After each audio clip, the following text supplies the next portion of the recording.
បាទរូបមន្ត if គឺជារូបមន្តមួយដែលគេប្រើប្រាស់សម្រាប់ស្វែងរកនីតិ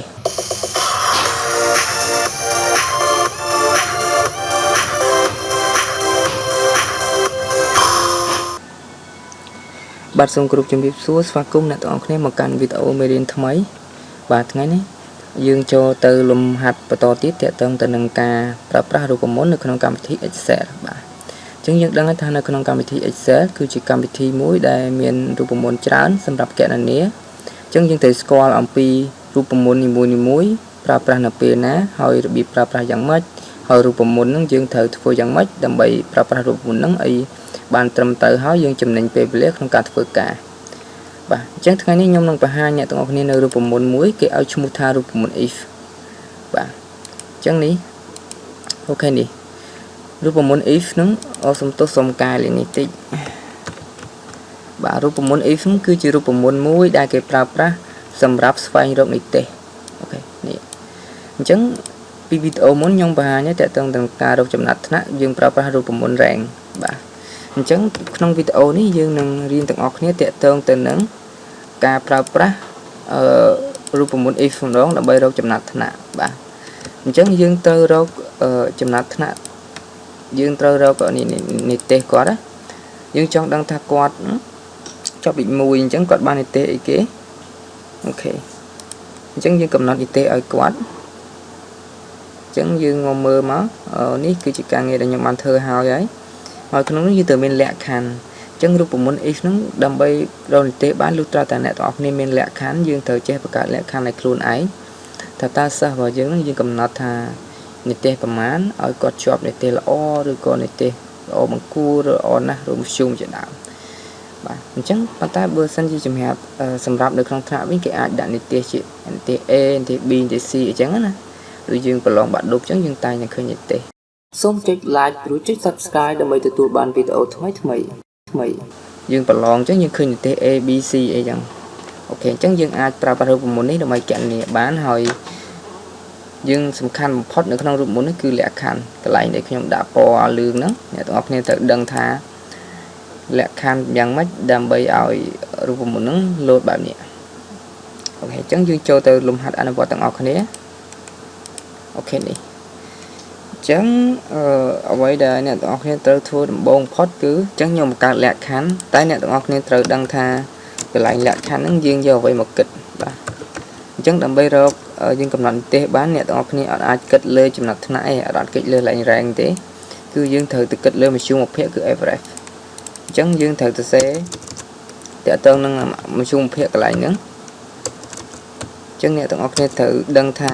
ដើម្បីកំណត់លក្ខខណ្ឌបានយើងត្រូវមានមធ្យមភាគដើម្បីបង្កើតជានីតិឲ្យគាត់អូខេអញ្ចឹងនេះខ្ញុំបង្កើតថាតូចជាង70នីតិល្អមធ្យមភាគដែលតូចជាង70នីតិល្អហើយតូចជាង90ចុះក្រោមបានន័យថា89ពី71បាទពី70ដល់89ឲ្យគាត់នីតិល្អបង្គួរហើយទូជាងឬស្មើ100អញ្ចឹងបានតែ100ចុះរហូតដល់90គឺឲ្យគាត់ជាប់នីតិល្អណាស់អញ្ចឹងយើងត្រូវធ្វើការកំណត់មកអញ្ចឹងអ្នកទាំងអស់គ្នាអាចធ្វើការកំណត់បាននៅលេខនេះយើងចុចសញ្ញាស្មើហើយយើងសរសេរពាក្យថា if អូខេនេះអញ្ចឹងយើងអាចចុចលេខនេះក៏បាន double click លើវាមក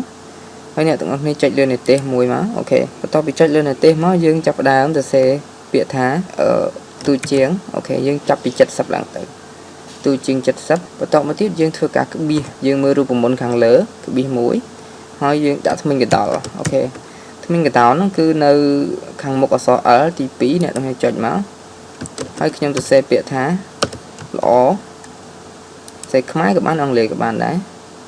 ហើយយើងក្បៀសមួយ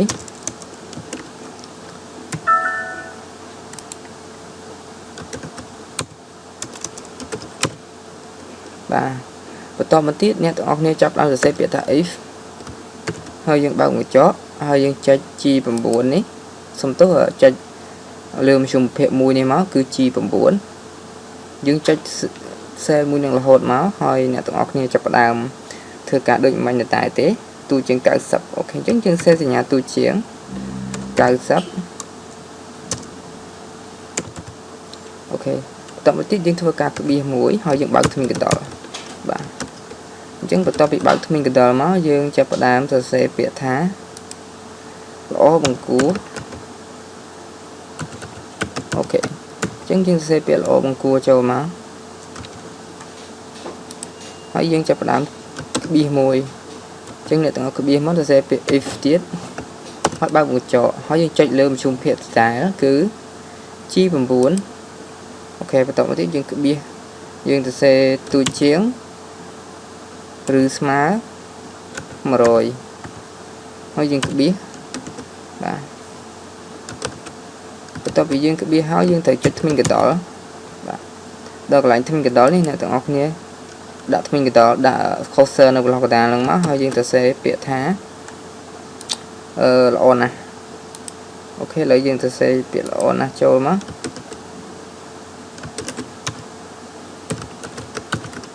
នេះល្អណាស់ហើយយើងធ្វើការបិទវងកញ្ចក់មកវិញអញ្ចឹងយើងបិទវងកញ្ចក់មកអូខេអញ្ចឹងវងកញ្ចក់យើង3បើន័យថាយើងបើក3ដងហើយអ្នកទាំងអស់គ្នាធ្វើការ enter បាទបន្ទាប់ពី enter មកវាចេញបែបនេះហើយយើងអូសវាដូចរូបមន្តរែងណាមកយើងអូសវាចុះមកក្រោមអញ្ចឹងអ្នកទាំងអស់គ្នាទៅផ្ទៀងផ្ទាត់មើលនីតិក្រោម70បើន័យថា69ចុះក្រោមឲ្យគាត់ជាប់នីតិល្អបាទ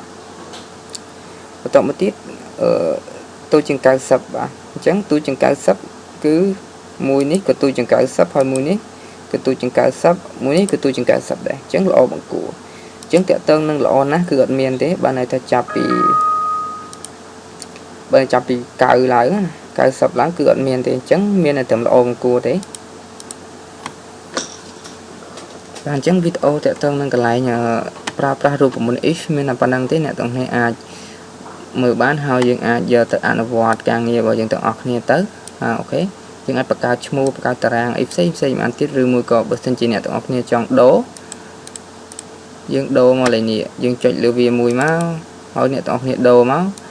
ឧទាហរណ៍ខ្ញុំចង់ឲ្យគាត់នេះទេ C អូខេនេះខ្ញុំដូរដាក់នេះទេ B អូខេមួយនេះខ្ញុំដាក់នេះទេ A